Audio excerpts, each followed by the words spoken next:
hello everyone आज मैं potato स्नैक्सर recipe এটা আনিছো आलू मानेके सकलके काटि लैसु काटि बॉइल करि लैसु इटा मैं आलुहिनि पटेटो मेचारे अलप मैच करि लैसु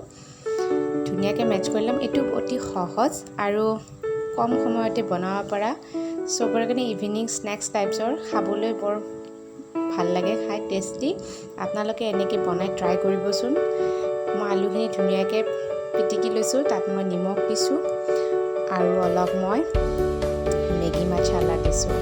আপুনি যদি পাৰে আপোনালোকে তাতে অলপ ধুনিয়া পাত কুটি দিব পাৰে আৰু চিলি ফ্লেক্স থাকিলে আপোনালোকে ইউজ কৰিব পাৰে মই এতে ইউজ কৰা নাই এয়া মই কৰ্নফ্লোৰ পাউডাৰে এইখিনি ধুনিয়াকে যেনেকুৱা আমি আটা বা ময়দাৰ ডো বনাও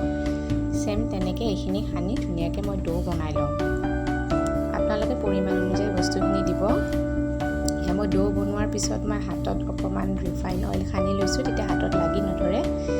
সো ৰিফাইন অইল সানি খেনে মই ধুনিয়াকে আপোনালোকে বিভিন্ন শেপ দিব পাৰে আপোনালোকৰ